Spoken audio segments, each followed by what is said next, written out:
If someone were to steal your iPhone, you'll be in a lot of trouble, right? We have to prevent all that. So I've cooked up a secret recipe based on something I learned to let you use an SMS to track your iPhone if you don't have an AirTag. Yeah, this is meant for people without an AirTag. And actually, if you have an AirTag, you can actually still try it out and compare it to the tracking via AirTag and see which one is more efficient. So we can all agree that SMS has a 100% chance of getting to a locked iPhone, even if there is no data turned on, right? That's why we're using SMS, not iMessage.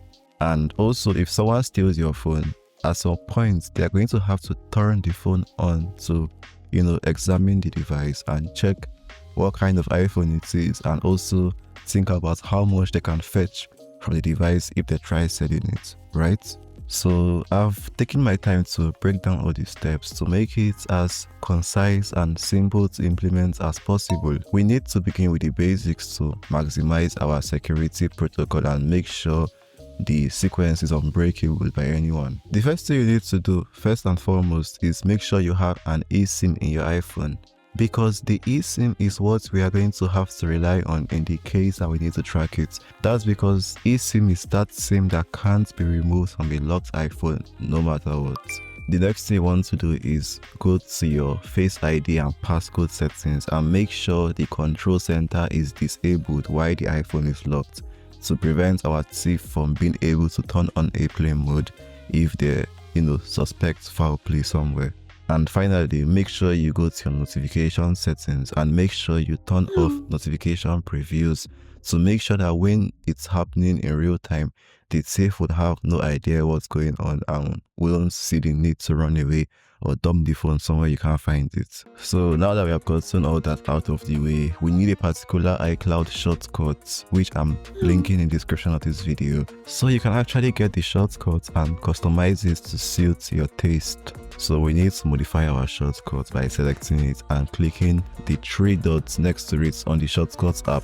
You can see by default the shortcut turns on almost all wireless features: location, Wi-Fi, data, every single thing, Bluetooth, and that's the point. We need it to be able to trigger every single one to come on to retrieve our location where we need it. You'll see a kind of drop down on the location precision. Make sure you set it to best precision. Under the send via messages section, make sure you select a contact you can rely on to receive that message with your location details. It could be a friend, a family friend, your family members, someone like that, or your second phone.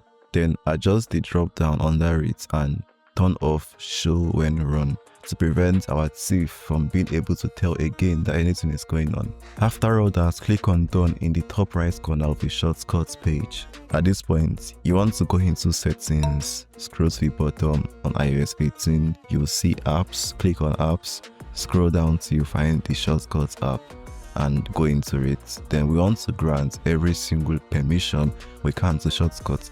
And the point of this is to make sure nothing ever goes wrong and the shortcut is triggered and has every single privilege it needs to run. After doing all that, go back to shortcuts app, click on automation and create new automation. Click on message and select a sender contact, and that contact is the contact whose message will trigger the whole sequence to begin with. At this point, you want to choose exactly what the message should contain. That's like your secret keyword, which the phone will recognize once it gets an SMS with that keyword and trigger the whole shortcut. In my case, I chose SOS just for the sake of testing it out. After choosing the secret keyword, you'll see the option to select what should happen. You can choose run a shortcut and then select the find iPhone shortcuts we created and customized in the last section. Make sure you also select run immediately without any confirmation, just run straight up. After doing all that, make sure you save the automation, and now it's time to test it out to make sure everything works exactly as it's supposed to be. What I did in my case is I went to the phone which I selected as the sender contact, and then I sent the word SOS through that phone. It's an Android phone. I sent it to my iPhone that contains the shortcut to see if the iPhone would return the precise location. One thing you need to know about doing this for the first time is that the shortcut app would actually request for some permissions. That's the importance of testing it out. Once you do that, you'd get a pop-up needing some permissions. Once you grant all those, you would not need to do that the second time anymore. So you can see it worked and it returned the location with the latitude and longitude. So what I did is that the numbers, I selected the first number with all the decimals, pasted it in Google Maps, selected the second number with all the decimals, pasted it beside the first number in Google Maps, and I searched for it, and it took me exactly to my precise location where my iPhone is. So you can tell that that's as precise as it gets. And if your iPhone was stolen, all you have to do is just give that location detail to the authorities, and they could literally drive there because there is option in Google Maps to navigate to that location. Just to be sure, I tried it a second time. This time I made sure my iPhone was locked to a Face ID, and I used my hand to block the camera sensor to make sure it can't unlock. And thanks to disable notification previews, it just showed shortcuts and messages notification without showing what was going on. And it also worked perfectly a second time and returned my location details to the Android phone. I hope you're able to implement this. If you miss any parts, I would recommend you rewatch it and make sure you get every single detail, because I think I can say I gave every single step out.